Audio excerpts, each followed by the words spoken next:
कि अमेरिका और इसराइल मिलकर कोई बड़ा हमला करने जा रहे हैं, सीज़ फायर का इख्तिताम होने जा रहा है। और दूसरा पहलू ये भी हो सकता है कि इसराइल के पास ना अब असलहा है, ना सकत है, ना क़ुव्वत है, और उसको कुछ सपोर्ट फराहम की गई है दिफाई तौर पर अमेरिका की जानिब से। आपके पास क्या खबरें हैं? बहुत बहुत शुक्रिया मुझे बुलाने के लिए। देखें, 160 से ज्यादा तैयारे, 160 से लेकर 180 के करीब तैयारे, जिनके अंदर ट्रूप्स भी मौजूद हो सकते हैं, जिनके अंदर असला भी मौजूद हो सकता है, वो तैयारे ट्रैक किए हैं। मेरे पास स्क्रीनशॉट्स मौजूद हैं, मैं आपको भेज भी सकता हूँ।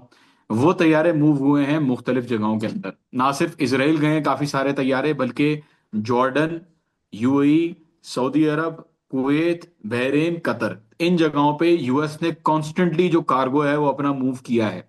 2 दिन पहले, बल्कि कल रात को गालिबन, कल सुबह गालिबन यूएस ने अपने जितने भी तैयारे कार्गो के जो यहाँ पे लेके आया था सामान लेके, वो कार्गो बड़ी तादाद में जो जहाज हैं, C-17 जहाज, वो वापस गए हैं।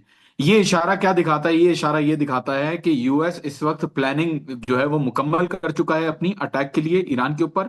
और इसराइल भी चैनल 12 फॉर एग्जांपल रिपोर्ट कर रहा है कि तैयारी मुकम्मल कर चुका है।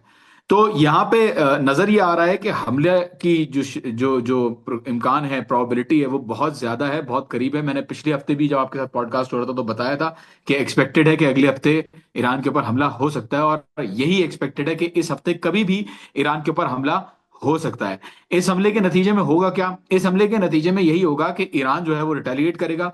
रिटेलिएशन के अंदर अगर तो एनर्जी प्लांट्स को नुकसान पहुंचता है ईरान के, जिन जिन ममालिक के सपोर्ट के साथ यूनाइटेड स्टेट्स और इसराइल अटैक करेगा, उन उन ममालिक के अंदर भी बत्तियां जो हैं वो खामोश होंगी, और इसराइल के अंदर भी जो बत्तियां हैं वो बुझ जाएंगी। और साथ ही साथ स्ट्रेट ऑफ हॉर्मोज का जो थोड़ा बहुत अभी आपको मूवमेंट दोबारा होती हुई नजर आ रही है ईरान की तरफ से, वो मूवमेंट कंप्लीटली चोक आउट हो जाएगी। और बाबल मंदब, मेरे ख्याल में अगला मरला ये है कि बाबल मंदब को भी डिसरप्शन फेस करनी पड़ेगी, जिसके नतीजे में अमेरिका को बहुत ज्यादा नुकसान होगा। ईरान तो देखिए सफर कर ही रहा है, लेकिन ईरान ने सफरिंग 47 साल तक की है सैंक्शंस की। ईरान और बर्दाश्त कर सकता है, अमेरिका ज्यादा देर इस चीज को बर्दाश्त नहीं कर सकता।